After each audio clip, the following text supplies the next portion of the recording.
A equipe comandada pelo professor Ricardo Ribeiro, há 3 anos, vem trabalhando numa descoberta que pode ser a cura da doença de Chagas. A técnica utiliza células do nosso próprio corpo, as chamadas células-tronco, matrizes genéticas. As primeiras experiências foram feitas em 200 camundongos. Os resultados deixaram os cientistas animados. 90% das lesões cardíacas provocadas pelo barbeiro desapareceram. Nos seres humanos, os testes começaram em junho do ano passado. Ainda precisa uma série de estudos e uma comprovação em pelo menos 300 pacientes da eficácia dessa técnica para a gente dizer que realmente é uma solução para o Chagas. Dona Clotilde é a 18ª paciente dos pesquisadores. De acordo com a avaliação dos médicos, ela já perdeu quase 70% da capacidade do coração por causa da doença de Chagas. Quais são os sintomas dela? O sintoma era inchaço, né, nas pernas, na barriga, né, palpitação. O coração bate acelerado, é isso? Amparada pelo carinho do marido, Dona Clotilde se prepara para receber as células-tronco. No centro cirúrgico, médicos e enfermeiros começam o procedimento. Com a seringa, eles retiram o líquido da medula óssea, aquela parte do corpo que chamamos de bacia. É lá que fica a maior quantidade de células-tronco. O trabalho agora é no laboratório. É preciso filtrar o sangue para se recolher as células. Tudo é feito numa centrífuga.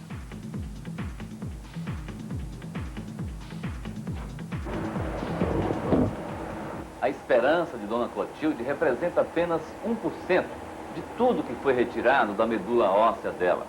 Fica no meio desse tubo, entre essa parte branca e essa outra amarelada, como se fosse uma pequena nuvem clara aqui no meio. É aqui que se concentram as células-tronco. 1 hora depois, elas já estão prontas para voltar ao corpo de Dona Clotilde, mas com uma outra missão: recuperar o coração ferido. Seriam células inteligentes? Elas reconheceriam os lugares que precisam ser tratados da mesma forma que alguém com uma chave na mão tentando abrir uma fechadura. Então ela vai buscando até achar, é isso? Isso é o que nós acreditamos que aconteça. O procedimento é simples, dizem os médicos. Anestesia só na virilha, para uma pequena incisão. Nesse momento aqui, ele começa a ser introduzido pela artéria femoral. O primeiro catéter vai levando um contraste. Só assim, os médicos conseguem ver onde estão as lesões. Dr. Augusto Almeida, que é cardiologista, confirma que as artérias coronárias estão prontas para receber as células. Vou colocar o segundo catéter, mais fininho. Por esse aí é que eu vou injetar as células-tronco. Devagar, com muito cuidado, o médico vai injetando o líquido retirado da medula óssea.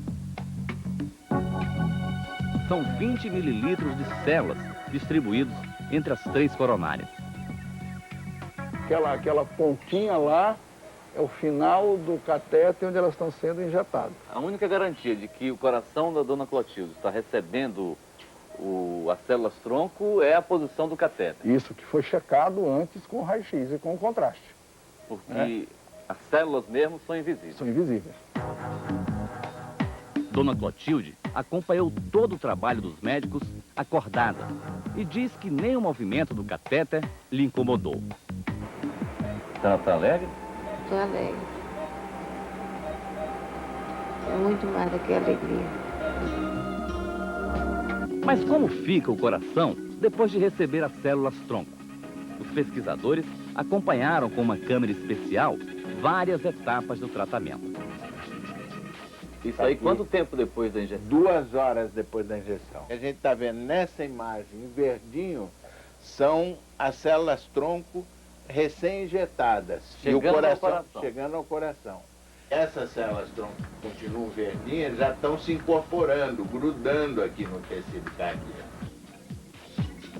Aos poucos, elas vão reconstituindo as áreas afetadas.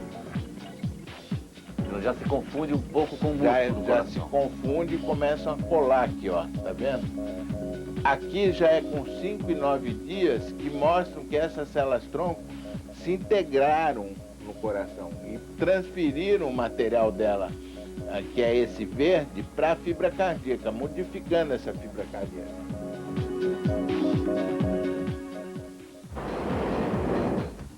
Cerca de 2 milhões de brasileiros sofrem de distúrbios cardíacos provocados pela doença de Chagas. Taquicardia, cansaço, falta de ar.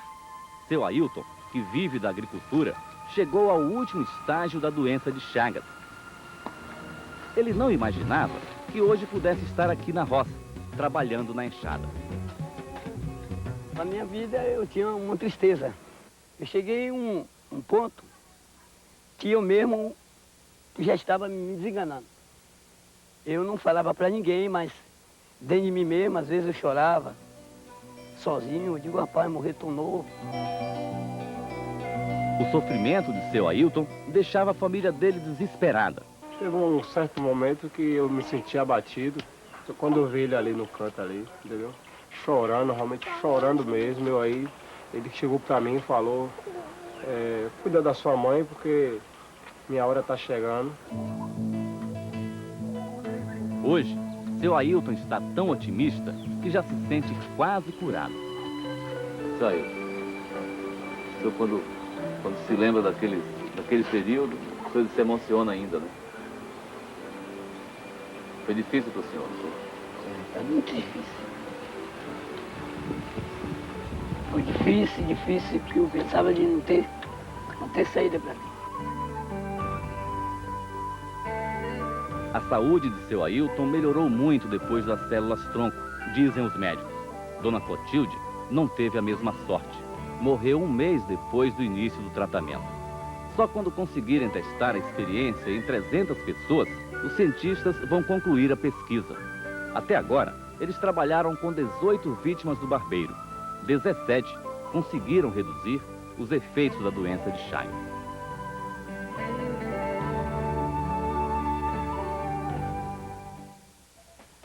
O choque que salva. Médicos provocam uma parada cardíaca e conseguem controlar um coração doente. Daqui a pouco. –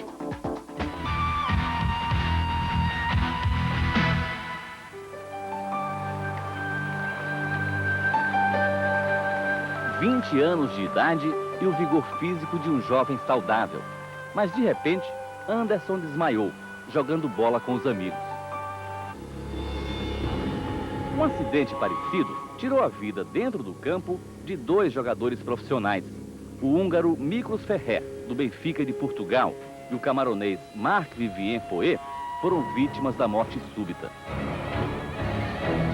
Anderson teve sorte. O coração dele reagiu durante o desmaio, mas vai precisar passar por uma cirurgia. Você sabe a cirurgia que você vai fazer? É para botar um aparelhinho no coração, que se o meu coração parar, ele dá tipo um choque para reanimar o coração de novo. O aparelhinho a que ele se refere é um desfibrilador interno, única alternativa segura de sobrevivência. É uma anomalia genética que provoca uma substituição do coração, do músculo do coração, por gordura.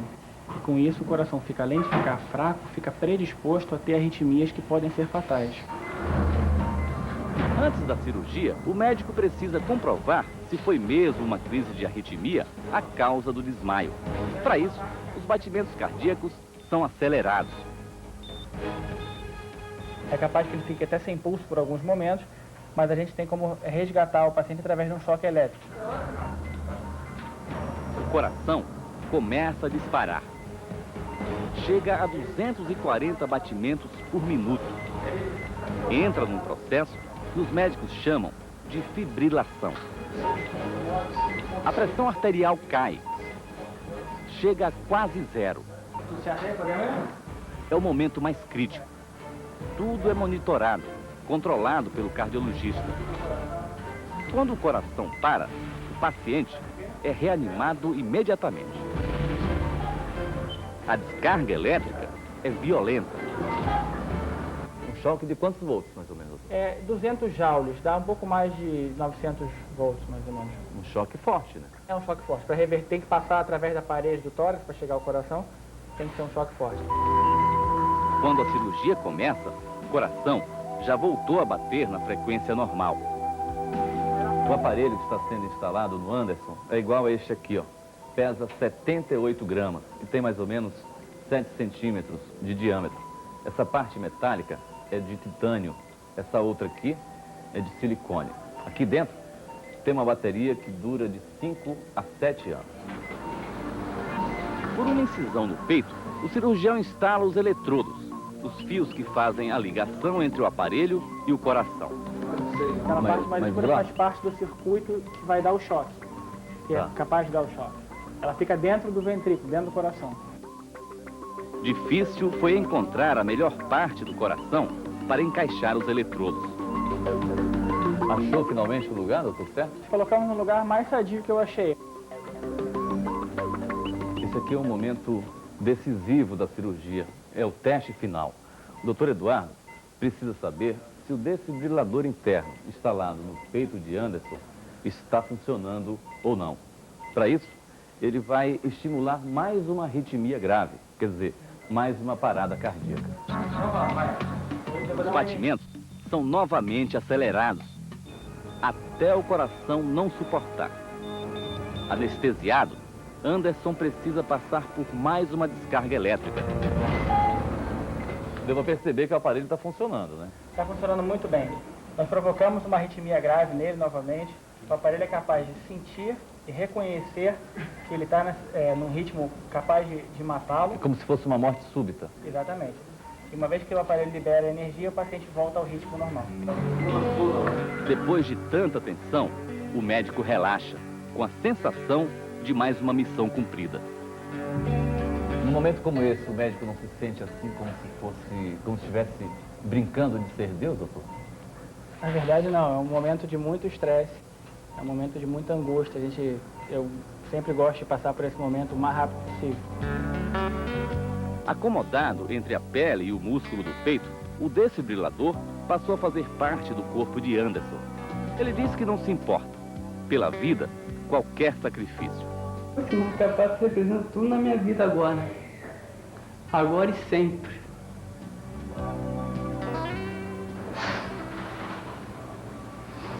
15 dias depois, Anderson voltou para casa. Foi um momento de muita emoção, o reencontro com a família.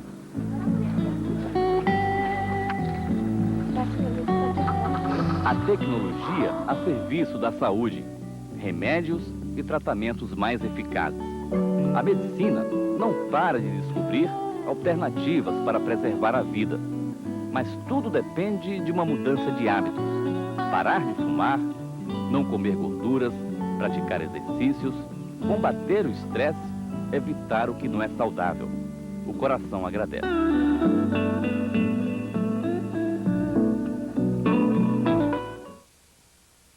E se você quer saber mais, acesse nosso site. Neste momento, o cardiologista Eduardo Saad vai conversar com os internautas sobre saúde cardíaca. Nosso endereço eletrônico é www.globo.com/Globo Repórter. Uma boa noite e um bom fim de semana.